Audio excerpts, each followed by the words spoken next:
is going on, everybody? It is your boy Arrows here, and we are here with um part two of our cards that I think will be reprinted. I know it's been a little while since we did the last one. It is up on the Arrows on my channel if you want to go check it out. But I had a bit of a rough week last week. My one of my cute little guinea piggies passed away of old age. And even though I knew it was coming, it still hit me really hard. So I've kind of been like a little shut off from everything, but we're getting back on it. We're getting back to it. So of course we're going to continue our series on, pardon me, continue on our series on cards that I believe are going to be reprinted. Now we're doing this video a little bit differently than the first one. I didn't have a lot of the cards that I'm going to talk about here are more like honorable mentions that could see a reprint for certain strategies that if they become prevalent again in Fabled, but we'll differentiate them from the cards that I think are going to be reprinted. We're going back and looking through this set. This set wasn't as like this set was a very like game breaking set because we got the Mim Merlin package. We got the Singer 3 Cinderella, which we're going to talk about. We got a bunch of other good cards. But like as a whole, this set wasn't really good. Like as a whole, the set did not really do as much for the game as I initially thought it did. But we are going to talk about a lot of the cards. Like we got Steel Songs, like the start of Steel Songs out of here. And we got Ruby Amethyst. But like as a whole, this like what outside of that, this wasn't like a very like good set. So, but we're going to talk about the cards that are here. So we got these ordered by color this time. I just felt like that was easier. So like I said, a lot of these are actual cards I think are going to be reprinted, and a lot of them are just honorable mentions because I think they're really cool, and I think they deserve some new strategies, some new paint to make them relevant again. We are, of course, going to start with Cinderella, Ballroom Sensation. She is a 1-cost, 1/2, inkable. Quest for 1 has Singer 3. This Steel Songs. I think the end Madrigals. So I really feel like Ravensburger is going all in on Madrigals. Like the deck is very good right now. Like it's not like it still has its weaknesses, and I think that a lot of those weaknesses might be a little bit exposed in a post rotation format when we lose certain cards. Like I myself am playing the uninkable 4/3 Rush Louisa.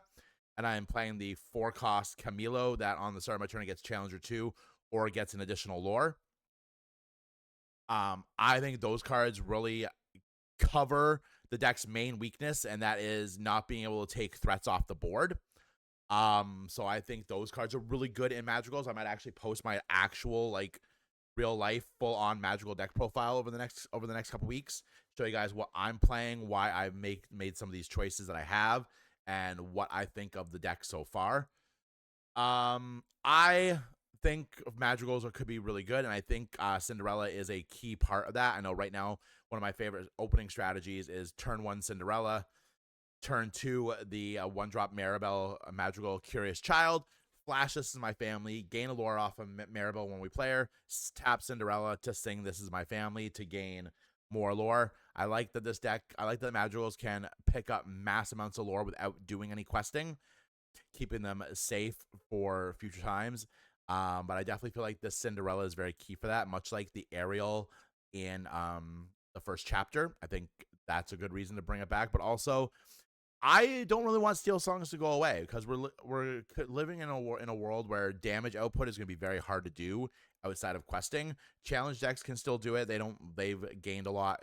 They didn't lose a lot, and they gained quite a bit coming into a rotation, depending on what gets reprinted in these sets for that deck.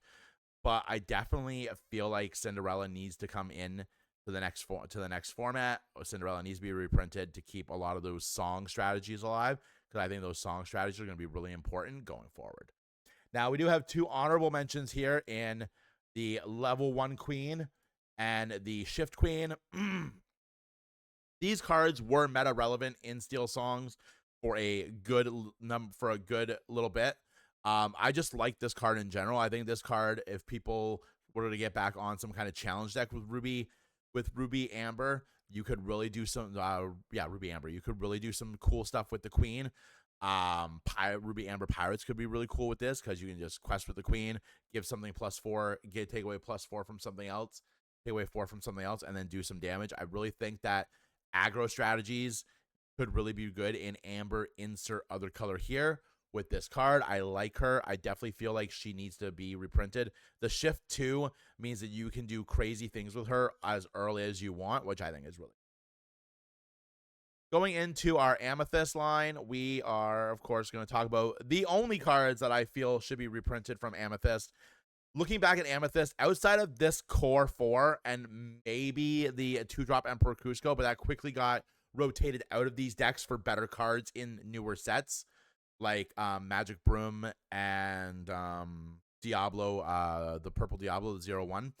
I really feel like this is the only thing worth reprinting out of this package. And you could also make a play for Rabbit as well. But honestly, I feel like with Genie, the 2-drop evasive Genie has taken over Rabbit's role in Amethyst decks. So I feel like with that Genie being legal still, there's no real reason to reprint the Rabbit. But these 4, definite must reprints. I love Amethyst strategy of bouncing. I would like to see at least a core, at least like 1 of each of these cards be reprinted.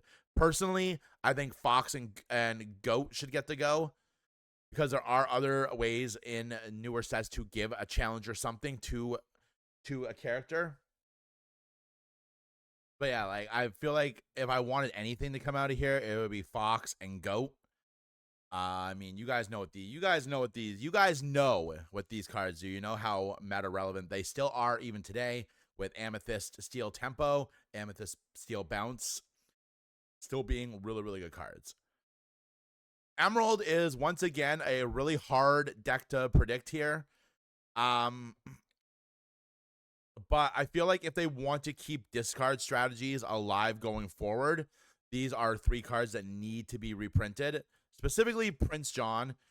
We can give honorable mentions to Hypnotic Gaze and Lucifer, but I feel like Prince John is like really clutch for certain discard strategies going forward. Whenever you discard a card, you could draw a card. I feel like if you're going to reprint anything from Emerald from this set, it has to be Prince John. Because it just enables you to keep drawing cards while you're forcing your opponent to discard. We did get a lot of fun new discard options post-rotation, like Bend to My Will. There's a chip that does it, and a Basil as well. So you could really do some neat little things with this card going forward, getting yourself a bunch of cards per turn. But honorable mention, definitely to Hypnotize. Each opponent chooses and discards a card. You draw a card. With Prince John, you get 2 cards. It's cool. I actually used this in recent locals, which I went 1 and 2 with this deck, because my Amber Emerald deck just didn't want to draw me songs. And same thing with Lucifer, an honorable mention. He's really cool. Your opponent discards either 2 cards from their hand or 1 action. Either way, you're getting to draw cards with John. Either way, this is really good. Ruby was very underwhelming in this set. Outside of this, and you could make a statement for the mini, the 1/3 evasive that quests for 2, but we have other really good evasive options now in newer sets. I don't think the mini is as required. I grasp at straws for Ruby in this set, because really we only have Lady Tremaine. She's cool because she gets around. Because she does get around Ward, which is why she's my inclusion here. If your opponent only has the 1 character and they have with Ward, and you play her, they have to get rid of it because they choose the target. You don't. But as a whole, I don't really feel Ruby was very well supported in this set. There was like some stuff for evasives, but outside of that, not really. And then into our Sapphire. I'm going to do Sapphire and Steel together because they kind of work together for the same reasons. So for Sapphire, I really feel like the paw needs to be reprinted. I feel like Items is in a really good spot right now where it's not stupidly broken because of the Helium ban. Well, obviously that's why Helium's not on this list, because he is the big band. So there's no real point in reprinting him. I think that the paw needs to stay, because honestly, I don't feel like Items is like this massive deck of destruction tier 0 that it was when all that stuff from Arcasia's Island was first announced. But I still feel like the deck has potential to be really good, and I feel like this card needs to stay in the format for that deck to still be really, really good. These two are kind of like more like honorable mentions. Cogsworth, I'm biased. I love Cogsworth. I think that Cogsworth gives the new ally blue steel strategy some really good extra oomph to it going forward, giving everything resist 1 and having ward itself. I think Cogsworth is a really cool inclusion in that deck, and I would like to see Cogsworth be reprinted because of it. Gaston has been showing up in a lot of purple and a lot of steel, not steel, amethyst sapphire decks lately, and I love Gaston. I think he's a fantastic card. I wish in those colors we had a good shifting target for him, but maybe we'll get one in future sets. I think this card is really good. It is arguably one of my favorite cards from set 2. When you play it, you get to look at the top 3 cards of your deck. You may put 1 into your hand, put the rest in the bottom of your deck. If you need an item, you got it. If you need something to get something out the field, you can get it. I really like this card. He quests for 3 on a 4/4 body, which means he's going to hopefully stick around for a while. Really, really good card. Into our steel for this video, honestly, just the damage cards. Like looking through, like you could make an argument for the Cinderella, but I think Steel Song has shifted away from her to the point where she's not as prevalent in that deck. I think most decks I see that top now only run like 1 copy of it, if that. So I don't really feel like she needs the reprint, but I definitely feel like Let the Storm Rage On and Strength of a Raging Fire do, for the same reasons we talked about in our set 1 video, which we did for this for Fire the Cannons and Grab Your Sword. I feel like damage cards are few and far between in a post-rotation world. Good damage cards are few and far between in the post-rotation world. And I really feel like we need to keep that going to get rid of like massive threats that are still going to be prevalent post-rotation, like Maui Shark. Can't think of its name right now. Anything in challenge decks to get around stuff like that. I think this is definitely a must-have. And Beast, because I like this card. It either draws you extra cards. Not that Steel needs help drawing extra cards. And if it gets damage on it, it hits like a tank. So I think it's a cool inclusion into my one of the players at our locals. He plays it in his challenge deck, and it's really good when it goes off. I really like it. So it's gonna get the nod, as the kids say. But that is my thoughts on what should be reprinted from set 2. Let me know what you guys think. Let me know if I missed something. Like I said, looking back through this set and choosing these cards, this set wasn't as like groundbreaking as a whole as I initially thought for decks outside of like item Sapphire Steel stuff and Steel Song and Ruby Amethyst.